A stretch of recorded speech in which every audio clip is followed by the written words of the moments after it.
It said the Chinese and Japanese positions are hardened due to a variety of factors, despite a shared understanding that prolonged friction would be harmful to regional stability. The email then proposed Washington step up its efforts to de-escalate tensions. The email suggests the U.S. government was in a rush to respond to the matter. 3 years have passed since then. There have been signs of improvement in Japan-China relations, including a summit meeting between the country's leaders. At the same time, Chinese vessels continue to enter Japanese territorial waters near the Senkaku Islands. The Japanese government is increasing its vigilance. The World Health Organization says the outbreak of the Zika virus has affected 34 countries and territories. This includes Thailand, which was recently added to the list.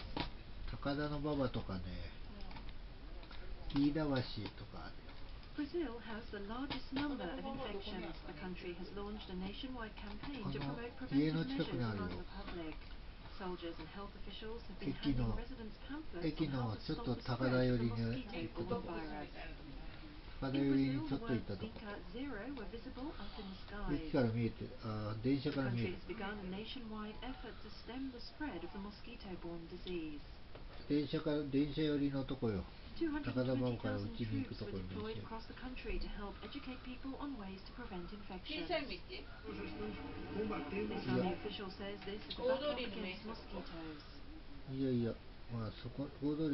Soldiers called on citizens to empty water from bottles or flower pots. The water can serve as breeding spots for mosquitoes that transmit the virus. The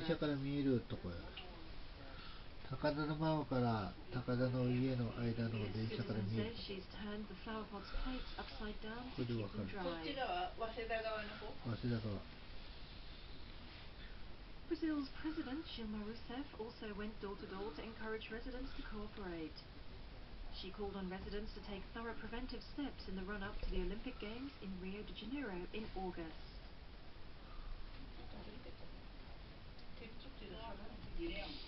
The president says she's confident her country can eliminate mosquitoes before the Olympic Games.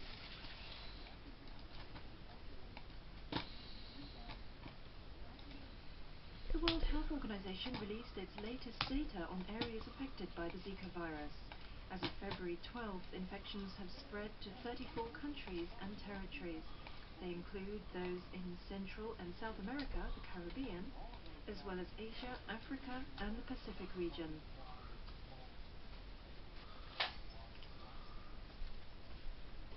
Thailand was newly added to the list. The Maldives and the Indian Ocean are also affected. Experts suspect there's a link between Zika infections during pregnancy and a medical condition that leaves babies with unusually small heads. Zika-hit areas have also reported cases of Guillain-Barré syndrome among infected people. This causes gradual weakness in the arms and legs. We have a few more weeks to be sure to be able to demonstrate the causality. ABC World News Tonight. The U.S. broadcaster made this report related to Zika infections. American women who contracted the virus while traveling outside the U.S. suffering miscarriages when they return home. The CDC is looking at whether Zika causes miscarriage. The goal really is to protect pregnant women. That's the key priority now. Researchers are stepping up efforts to develop Zika vaccines. The World Health Organization says 15 companies and academic groups are working on it. But officials say it will take at least 18 months to start clinical trials to verify the effects of the vaccine. They're calling on pregnant women to delay traveling to Zika-hit areas and to take other preventive measures.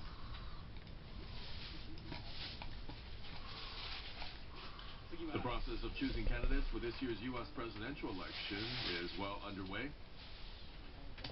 12 people have been competing for the Republican Party nomination, but 6 of them withdrew from the race after the Iowa caucuses and the New Hampshire primaries.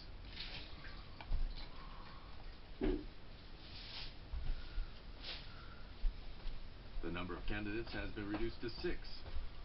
Donald Trump is enjoying a big lead in the polls, but in Saturday's debate, he came under fire from his rivals. The debate was sponsored by CBS News and held in South Carolina, the next battleground state.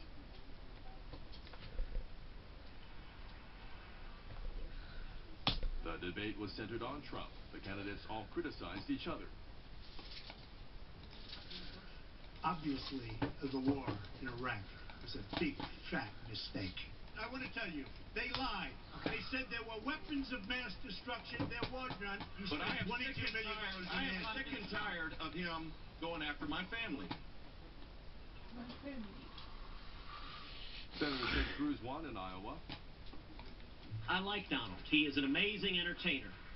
But his policies for most of his life... Thank you very much. I appreciate it. For most of his life, his policies have been very, very liberal. Cruz said Trump's presidency would weaken conservatism. Trump refutes the claim. Matter You of are principle, the and I'll single tell you... biggest liar. You probably are worse than Jeb Bush. You are the single biggest liar.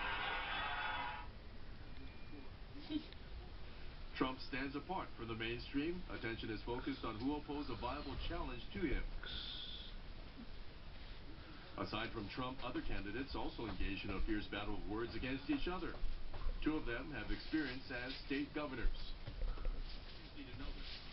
The Cato Institute, which grades governors based on their spending, rank him right at the bottom. Bush, fine.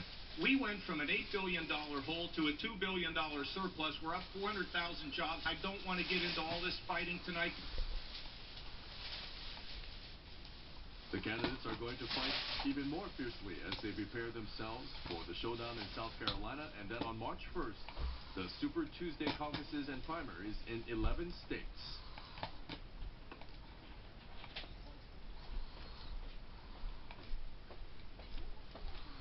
Temporary residents for older teenagers who cannot return home due to abuse or other reasons are facing some difficulties.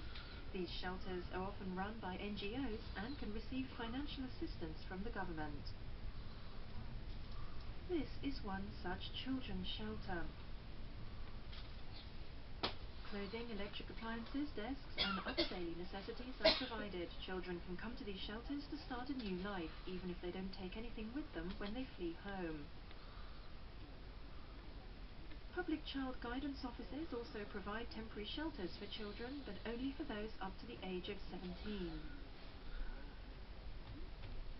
The government has been increasing its financial assistance to some shelters for older teenagers.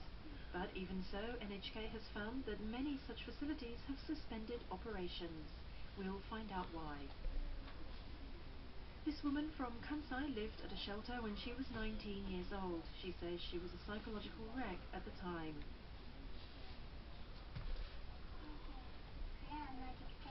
The woman says she was abused by both her parents, and that made her want to destroy everything, even her own home.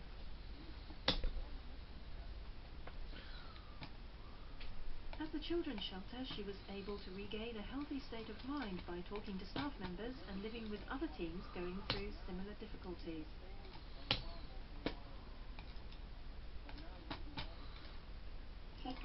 She says during her stay at the shelter, she gradually began thinking of what she would like to do in the future. She says the biggest change of all was that she gradually became able to imagine future goals more positively.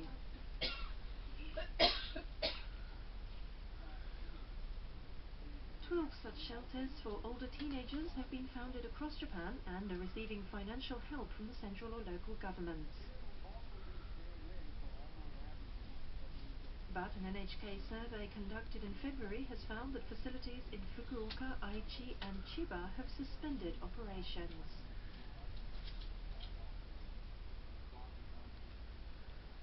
A shelter in Fukuoka suspended its operations nearly 2 years after it was founded.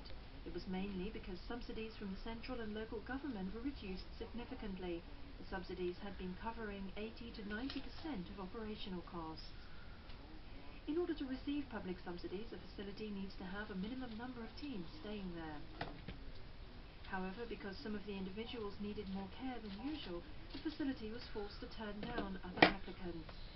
As a result, the facility could not meet the minimum number of individuals to qualify for a sufficient amount of subsidies.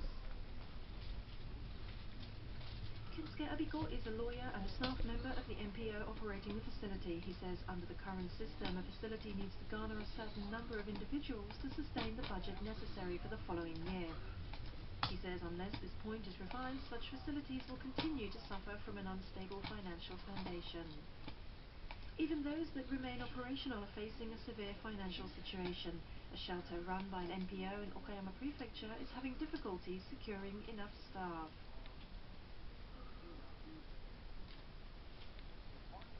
The teams need to be cared for around the clock, so this means each worker needs to cover the overnight shift 10 times a month. With the facility incurring a 5 million yen loss a year, it cannot afford to hire additional workers. As a result, they had to turn down 10 applicants last year alone.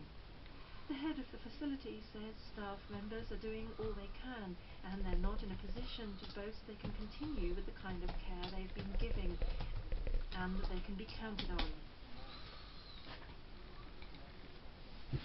Many shelters are facing financial difficulties, while others are being forced to suspend operations.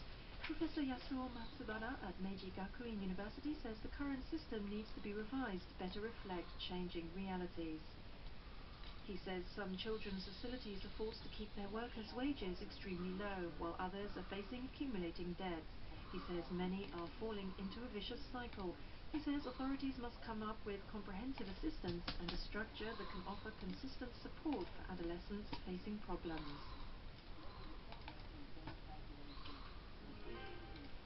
In the eastern U.S. state of Pennsylvania, a massive pileup involving more than 50 vehicles occurred on a highway in Lebanon County late Saturday night. Local media say at least 3 people died and more than 40 were taken to hospital.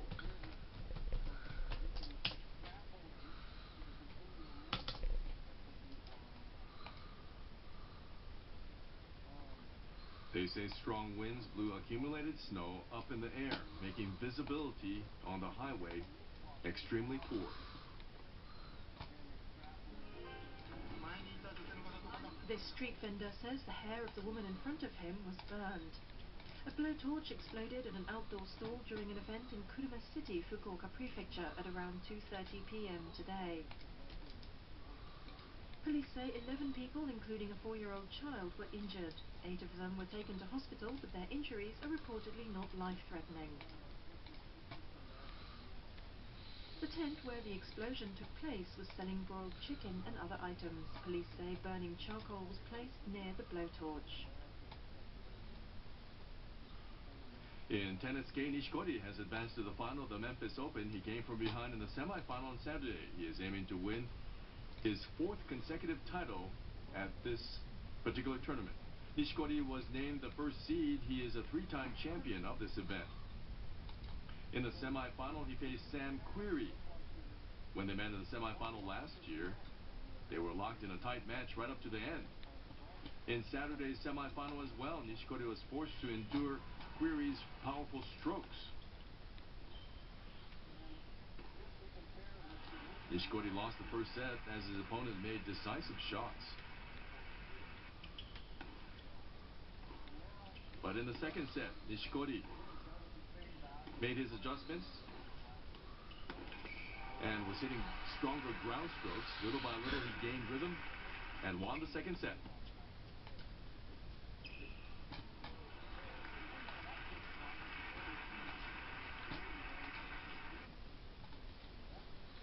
In the decisive final set, Nishikori was aggressive and returned service well.